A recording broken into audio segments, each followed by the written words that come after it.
এবার আসেন পরিবারের একটা উল্লেখযোগ্য পার্ট হচ্ছে আপনার স্ত্রী। আপনার কি স্ত্রী। খয়রুকুম, নবীজি বলেছেন তোমাদের মধ্যে উত্তম সেই ব্যক্তি, খয়রুকুম খয়রুলি আহলিহি, যে তার পরিবারের মধ্যে উত্তম। মানে স্বামীর কাছে স্ত্রী উত্তম, স্ত্রীর কাছে স্বামী উত্তম। মানে স্ত্রীর কাছে যে স্বামী উত্তম, আল্লাহর কাছেও সে স্বামী উত্তম। সুবহানাল্লাহ বলেন। আবার স্বামীর কাছে যে স্ত্রী উত্তম, আল্লাহর কাছেও সে উত্তম। সুবহানাল্লাহ বলেন। বিয়ের উদ্দেশ্যটা কি বলেন? বিয়ের উদ্দেশ্য কি খালি বাচ্চা পালা? বিয়ের উদ্দেশ্য কি খালি সন্তান জন্ম দেওয়া? বিয়ের একটা উদ্দেশ্য আছে। এটা আমার কথা না, আমার রবের কথা। সুবহানাল্লাহ। বিয়ের উদ্দেশ্যটা কি খেয়াল করেন। ومن آياته أن خلق لكم من أنفسكم أزواجا لتسكنوا إليها وجعل بينكم مودة ورحمة الله أكبر। আমি তোমাদেরকে সৃষ্টি করেছি কাকে? জোড়ায় জোড়ায়, নারী এবং পুরুষকে। আল্লাহ রাব্বুল আলামিন বললেন এটাও একটা নিদর্শন কার? আল্লাহর। এবং এই যে বন্ধনগুলো, বৈবাহিক সম্পর্কগুলো আল্লাহ রাব্বুল আলামিন দিয়েছেন কেন? লিতাসকুনু ইলাইহা, যাতে করে একে অপরের কাছে গিয়ে তোমরা সুখ পাও, শান্তি পাও। সুবহানাল্লাহ। তাহলে স্বামী এবং স্ত্রীর সম্পর্কটা আল্লাহ তাআলা দিয়েছেন যাতে করে আমরা একে অপরের কাছে কি পাই? শান্তি পাই। তিনটা উদ্দেশ্য দেখেন। তাসকুনু ইলাইহা মানে হচ্ছে মানসিক প্রশান্তি। দুই নম্বর হচ্ছে মাওয়াদ্দা, ভালোবাসা। আর তিন নম্বর হচ্ছে রহমা, দয়া। সুবহানাল্লাহ বলেন। উদ্দেশ্য কয়টা? একটা হচ্ছে মানসিক প্রশান্তি। আপনি কি জানেন এখানে আমরা যারা বসে আছি, হয়তো না হলে 60% মানুষ, 40% পাবেন এরকম যারা আসলেই শান্তিতে আছে। আর ম্যাক্সিমাম মানুষ মানসিকভাবে স্ত্রীর উপরে বা স্বামীর উপরে বিরক্ত। আপনি স্বীকার করেন বা না করেন, এটা বিরক্ত এবং শান্তি নাই। বাড়িতে ঢুকে দারোগার মতো, বাইরে থাকে মেসো বিড়ালের মতো, কথা বলে না। বাইরে যখন থাকে একেবারে নাদান না খান্দা, আর বাড়ি থেকে বউর সাথে ভাব নাই, যেন থানার দারোগা এসে। কোনো সময় মুখে হাসি নাই, কোনো সময় একটু রহমের কথা নাই, ভালোবাসার কোনো কথা নাই। খবরদার, আল্লাহ বানাইছে, আল্লাহ বৈবাহিক অবস্থা দিয়েছে, সম্পর্কের অবস্থা তৈরি করে দিয়েছে। সে আল্লাহ বলছে যাতে করে একে অপরের সাথে সম্পর্কটা সুন্দর থাকে, সুখে থাকে, দয়ার থাকে। এখন আপনি নিজেকে চিন্তা করেন, বৈবাহিক অবস্থায় আপনার জীবনটা কেমন? যদি ভালো না থাকে আপনার করণীয় কি? আল্লাহ নবী সাল্লাল্লাহু আলাইহি ওয়াসাল্লাম বলছেন খয়রুকুম খয়রুকুম লিআহলিহি ওয়া আনা খয়রুকুম লিআহলি। আমি আমার পরিবারের কাছে উত্তম। নবীজি সাল্লাল্লাহু আলাইহি ওয়াসাল্লাম বলছেন, খেয়াল করেন, আম্মা জান আয়েশা সিদ্দিকা রাদিয়াল্লাহু তাআলা আনহা নিজ মুখে স্বীকার করলেন, কানান নবী সাল্লাল্লাহু আলাইহি ওয়াসাল্লাম ইয়াকুনু ফি মিহনাতি আহলিহি। আল্লাহু আকবার। আল্লাহর নবী স্ত্রীদের কাছে যেমন ভালো ছিলেন, বাইরেও তেমনি ভালো ছিলেন। নবীজির চরিত্র ছিল একেবারে কোরআনের উত্তম আখলাক, মাধুর্যতা নবীর চরিত্রের মধ্যে ফুটে আসতো। আল্লাহর হাবিব সাল্লাল্লাহু আলাইহি ওয়াসাল্লাম এই যে ইয়াকুনু ফি মিহনাতি আহলিহি, ঘরের কাজে নিজে সাহায্য সহযোগিতা করতেন। কোন ঘরের কাজ? কাপড় সেলাই নবীজি নিজে করতেন। নবীজি কাপড় সেলাই কি করতেন? নিজে করতেন। আর আমাদের এখন তো সেলাই উঠে গেছে, কই সিরা ফাটা জামা দেখলে ফকির নেই, বলবেন না, ওর সামর্থ্য নাই, সিরা ফাটা জামা পরছে, সেলাই করে, সমস্যা কোথায়? খবরদার, উল্টাপাল্টা এগুলো বলা যাবে না ইনশাআল্লাহ। কারণ সব মানুষের কিন্তু সামর্থ্য একরকম না, প্রিয় ভাইরা আমার। নবীজি আম্মা জান আয়েশা সিদ্দিকা রাদিয়াল্লাহু তাআলা আনহা বলছেন, নবীজির কোনো জামা কাপড় যদি ছিঁড়ে যেত, আল্লাহর নবী নিজ হাতে সেলাই, বউকে পর্যন্ত দিতেন না, যাই সেলাই কর, এরকম বলতেন না। সুবহানাল্লাহ। দুই নাম্বার শুনলে আরো অবাক হবেন, নবীজি সাল্লাল্লাহু আলাইহি ওয়াসাল্লাম নিজের ঘর নিজে ঝাড়ু দিতেন। আমার নবী নিজের ঘর নিজে কয়দিন দিয়েছেন আপনি? অনেকে যদি ঝাড়ু দেয় বেড়া না হিজড়া, নিজে ঝাড়ু দেয়। দেখছো নি এবারটা দেখি বউয়ের ভক্ত, বউরে শাসন করতে পারে না, এরকম কিছু লোক আছে না নাই? অথচ আমার নবীজি নিজে করেছেন। সুবহানাল্লাহ বলেন। জুতা ছিঁড়ে গিয়েছে, নবীজি সাল্লাল্লাহু আলাইহি ওয়াসাল্লাম নিজ হাতে সেলাই করছেন। সুবহানাল্লাহ। আম্মা জান আয়েশা সিদ্দিকা রাদিয়াল্লাহু তাআলা আনহা যখন রান্না বান্না করতেন, আল্লাহর নবী সাল্লাল্লাহু আলাইহি ওয়াসাল্লাম মশলা লাগায় দিতেন, কেটে কুটে দিতেন। সুবহানাল্লাহ বলেন। তো এগুলো যদি নবীজি করতে পারেন, আপনার আমার করার দরকার আছে না নাই? দুই নম্বর আরেকটি বিষয় দেখেন, আল্লাহর হাবিব বিশ্বনবী সাল্লাল্লাহু আলাইহি ওয়াসাল্লাম একদিন আম্মা জান আয়েশা সিদ্দিকা রাদিয়াল্লাহু তাআলা আনহাকে বললেন, আয়েশা চলো একটু দৌড় প্রতিযোগিতা করি। আল্লাহর হাবিব সাল্লাল্লাহু আলাইহি ওয়াসাল্লাম প্রথম দিন হেরে গেলেন, দ্বিতীয় দিন আম্মা জান আয়েশা সিদ্দিকা রাদিয়াল্লাহু তাআলা আনহা তিনি হারলেন। আল্লাহর হাবিব বললেন, হাদিহি বিতিলকা, সুবহানাল্লাহ, তুমি সেদিন হারাইছিলা, আজকে তোমার হারাই দিলাম, ওই দিনের বদলা নিয়ে নিলাম। আল্লাহু আকবার। আয়েশা রাদিয়াল্লাহু তাআলা আনহাকে কথা বলার নবীজির কোনো দরকার ছিল? বরঞ্চ হারানোর পর আবার বলতেছে যে আয়েশা সেই দিনের বদলাটা কিন্তু আজকে আমি নিয়ে নিলাম। একবার জোরে সোরে বলেন সুবহানাল্লাহ। আলোচনাটা নিজে করতেছি, আপনারা শুনছেন, কিন্তু এটার ভেতরের যে চরিত্রটা একটু কল্পনা করেন, যে আমার মায়ার নবী বাহিরে যেমন ছিলেন, ভেতরে কতটা আরো সহনশীল ছিলেন। বাইরে তো আসেনি, বাইরেও যেমন, ভেতরে আরো বেশি। সুবহানাল্লাহ বলেন। শুনেন, আমি যে এখন জুব্বা টুপি পাঞ্জাবি লাগায় আসছি, আমার তো দেখলে মনে হয় যে বাপ রে বাপ, গত রাত্রেই মনে হয় জান্নাত থেকে চলে আসছেন উনি দেশে। আমার ঘরের ভেতরের চরিত্রকে আপনি জানেন? প্রত্যেকটা মানুষের ভেতরে কি আছে এটা তার ঘরের মধ্যে ফুটে ওঠে। আর এটা প্রেসিডেন্ট জানে না, থানার ওসি জানে না, চেয়ারম্যান জানে না, মন্ত্রী জানে না, এমপি জানে না, জানে হচ্ছে জরিনার মা। কথা কোন ঠিক কিনা? কখন লুঙ্গি কোথায় থাকে আর কোথায় জামা, কখন কি পরেন, আপনার আচরণটা কি, এটা কেউ জানে না আল্লাহ ছাড়া, আর এই জরিনার মা ছাড়া, জরিনার বাপ ছাড়া। জরিনার বাপের খবর জানে হচ্ছে জরিনার মা, জরিনার মায়ের খবর জানে হচ্ছে জরিনার বাপ। এছাড়া পৃথিবীর আর কেউ জানে না। জানে কে? এই জন্য দেখবেন পারিবারিক ম্যাক্সিমাম এই যে হাদিসগুলো, এগুলো আম্মা জান আয়েশা বলেছেন। সুবহানাল্লাহ বলেন না? কারণ এই হাদিসগুলো কি সাহাবীরা জানতেন? নবীজি ঘরের মধ্যে কখন আলু কাটছে, কখন পেঁয়াজ কাটছে, সুবহানাল্লাহ, কখন ফিতা, জুতার ফিতা সেলাই করছে, কখন জামা সেলাই করছে, এগুলো কি আবু বকর জানতো? ওমর জানতো? জানতেন না। তো জানতেন কে? আম্মা জান আয়েশা। এজন্য আম্মা জান আয়েশা বলেছেন। আল্লাহু আকবার। কল্পনা করেন, সুবহানাল্লাহ। এরপরে দেখেন, আমরা অনেক সময় বউদের কথা শুনতেই চাই না। বাড়ি করবেন তিনতলা, বউ বলতেছেন খবরদার এখন তিনতলায় হাত দিও না, 2 তলা রাখছো, এটাই ভালো আছে। এই তুই বুঝোস কি, আমার উপর দিয়ে কথা কস? বউয়ের পরামর্শ আমরা নিতে চাই না। একটা কথা বলি, নবীজি সাল্লাল্লাহু আলাইহি ওয়াসাল্লাম দেখেন, কুরআনুল কারিমে আছে ওয়াশাউিরহুম ফিল আমর, দুনিয়ার যে কোনো কাজ এটা পরামর্শ ভিত্তিক যখন করবেন, এটার মধ্যে বারাকা ঢেলে দিবেন কে? আল্লাহ। হুদাইবিয়ার সন্ধিতে 1000 সাহাবী নিয়ে নবীজি সাল্লাল্লাহু আলাইহি ওয়াসাল্লাম আসলেন মক্কায়। কিসের জন্য? উমরা করার জন্য। কাফেররা রাস্তা আটকায় দিল, এবার আর উমরা টুমরা করতে পারবো না, ফিরে যাও। কয় কেন, কি হয়েছে? কয় এবার ফিরে যাও, আমরা যেতে দিব না। সাহাবী রাদিয়াল্লাহু আনহুম আজমাইনের রক্তে ফিনিক মেরে উঠলো, চমকে উঠলো, এই বেটা চিনোস না আমরা কে? উমরা এই 450 কিলোমিটার পথ হাইটে আসছে, উট নিয়ে আসছে, উমরা করতে দিবে না বললেই হইল?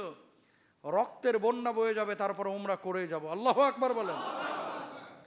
কিন্তু আল্লাহর ইশারা, নবীজির কাছে ওহী চলে এসেছে, চুক্তি তারা যেটা করতেছে এটা করে ফেলাও। সুবহানাল্লাহ বলেন। কয় বছর উমরা না করে ফিরে যেতে হবে, সামনে বছর আসবা, কোনো তরবারি টরবারি আনতে পারবা না, তোমাদের ওখান থেকে কেউ আসলে আমরা ফেরত দেব না, কিন্তু আমাদের মক্কা থেকে মদিনায় কেউ গেলে আমাদের কাছে ফেরত দিয়ে দিবা।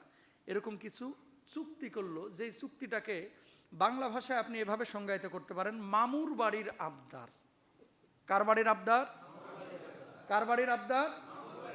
মামুর বাড়ির আবদার।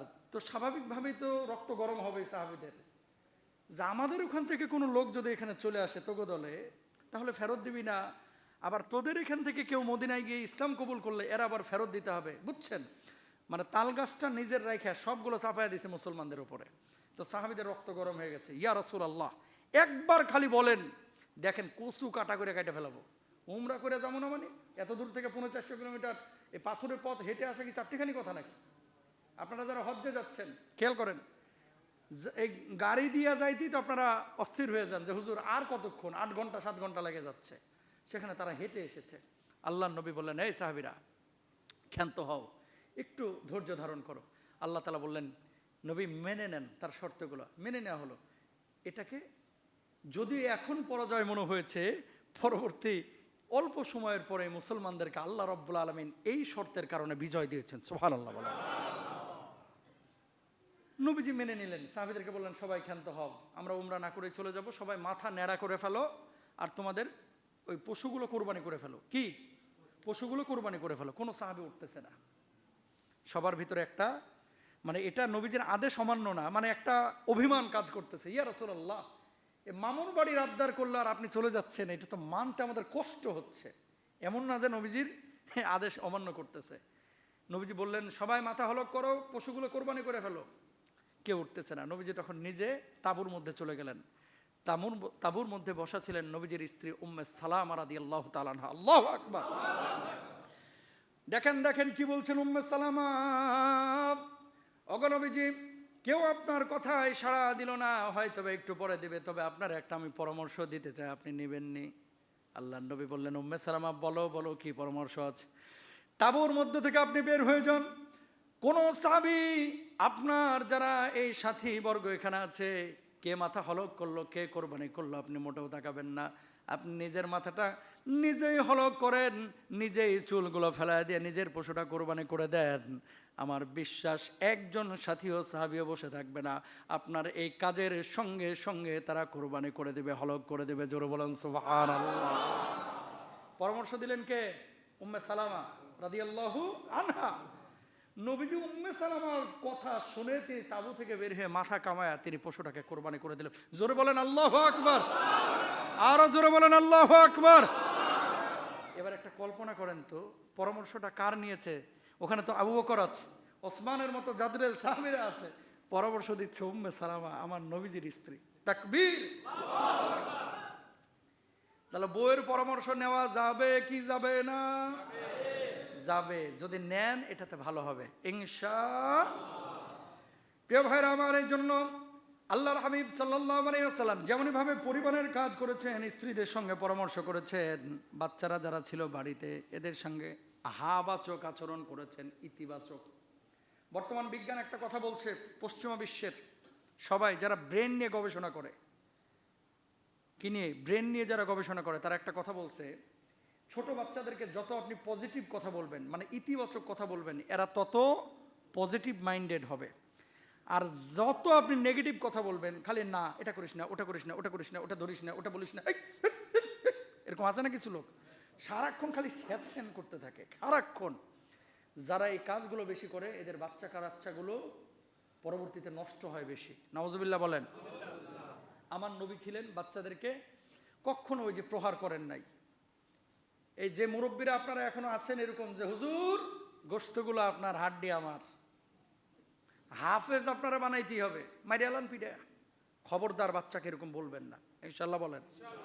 আর হুজুরদেরকেও বলবো, মাদ্রাসায় যে সমস্ত হুজুর বাচ্চাদেরকে পিটাই, ও হুজুর হওয়ার যোগ্য না, ইমাম খতিব হওয়ার যোগ্য না। কথা বলেন ঠিক করে? কোথায় পাইছো মিয়া বাচ্চাদেরকে এভাবে মারা? শাসনের কথা আছে কিন্তু জুলুম না। কোথায় পেয়েছো এগুলো? ভণ্ডামি। নবীজি সাহাবীদেরকে কোরআন শিখিয়েছে, মারছে? একটা দলিল দেখান যে সাহাবীদেরকে বাঁশ দিয়ে পিটায় কোরআন শিখাইছে? দেখাতে পারবেন? যদি মুফতি সাহেব থাকেন হাত তুলেন যে হুজুর আমি জানি, দেখান একটা দলিল। তো সেখানে কি তারা ইসলাম বুঝে নাই? জিবরিল আমিন যখন নবীজির উপরে কোরআন নাজিল করলেন, কোরআন আসা যখন শুরু হলো, বুকের সাথে বুক মিলে নবীজি বলছে মানা বেকারি, আমি পড়তে পারি না। আবার আলতো করে ধরলেন, পড়ো। আবার আলতো করে ধরলেন, পড়ো। একবার না, দুইবার না, চারবার, পাঁচবার, সাতবার। নবীজির তারপর থরথর করে কাঁপুনি শুরু হয়ে গেছে, গায়ে জ্বর চলে এসেছে। কোরআন তো এভাবে নাজিল শুরু হয়েছে। আমাদের দেশের মানুষ হচ্ছে, আসলে আমরা বাপদাদা থেকে মুসলমান হয়েছি, তো পড়ে শুনে তো মুসলমান হয় নাই। এই জন্য ইসলামের অনেক বিষয় যেগুলো ইসলামে নাই, এগুলোকে ইসলামের ভিতরে ঢুকায়, এটারই একটা নিয়ম বানায় ফেলাইছি। বাবা আপনার ছেলে হাফেজ হতে পারলে আলহামদুলিল্লাহ ভালো, আপনার ছেলের জন্য হাফেজ হওয়া ফরজ না তো। মৌলিক জ্ঞান শেখানো, ইসলামে আইন শেখানো, ইসলামের ফরজে আইন যে বিষয়গুলো, মৌলিক জ্ঞান, কিভাবে নামাজ পড়বে, রোজা করবে, দিন ফলো করবে, সুদ ঘুষ থেকে বেঁচে থাকবে, হালাল জীবনযাপন করবে, এটা হচ্ছে ফরজে আইন। এটা কি ফরজে আইন? হাফেজ বানানো ফরজে আইন না। যদি হয় আলহামদুলিল্লাহ, নূরুন আলা নূর, আপনি হাফেজের বাবা, কিয়ামতের ময়দানে আল্লাহ আপনাকে ইজ্জত দেবেন। না হয় পেরেশানির কিছু নাই তো, ওরে নিয়ে এসে আপনি আলিয়া মাদ্রাসায় দেন, কমি মাদ্রাসায় দেন, অন্য জায়গায় দেন, বা স্কুলে পড়াইলেও প্রতিদিন আপনি মাদ্রাসার সাথে তাল্লুকাত রাখেন। হুজুর হাড্ডি আপনার, গোশত আমার, এই গোশত আপনার, হাড্ডি আমার, এই সমস্ত কথা আগের যুগে মানুষ না বুঝা বলছে। আমার বাবা বলে আসছিল, আমার বাবা বলে আসছিল ছোটবেলায়, কিন্তু এই কথা এখন বলা যাবে না, কারণ এখনকার বাচ্চারা অনেক সফট। মোবাইল আপনি বুঝেন কি, কদ্দুর বুঝেন? ওদের হাতে দিয়ে দেখেন। এটাকে আপনি স্কুলে শিখাইছেন? কথা বলে না। যে কথাগুলো বলতেছি এগুলো কিন্তু আমার কথা বলতেছি না। বিশ্ব চলছে এক গতিতে, বাংলাদেশ চলছে আর এক গতিতে। কথা বলেন না কেন? এই যে আইফোনটা, এই ফোনটা ওরে দেন, দেখবেন যে ও অনেক কিছু বুঝে, আপনি বুঝেন না। চাচারে দিলে চাচা খালি লারবো, এটা হলুদ সাদা, আর ফোন আসলে খালি কচ করছে, কই নীলটা কোনটা টিপ মারে আর ধরে, আর লালটা কাটছে ফোনটা ইয়া করে দেয়, রেখে দেয়, মানে লালটা দিয়ে কাটে, সবুজটা দিয়ে ধরে। এই থিম ছাড়া আর কিচ্ছু জানে না। আর ওদেরকে দেন কত কি বাইর করে ফেলে।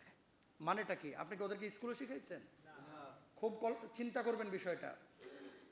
এই জিনিসগুলো ওরা শিখছে কিভাবে? নিজে নিজে টিপে টিপে কিন্তু শিখে ফেলাইছে। তার মানে কি, যারা এটা নিজে শিখতে পারে তাদের ভিতরে ক্রিয়েটিভিটি আছে, অনেক জিনিস ওরা বুঝে যেটা আপনি বুঝেন না। তার মানে কি, আল্লাহ তাআলা তাদের মেধাটাকে ওইভাবেই কিন্তু এখন তৈরি করে দিয়েছেন।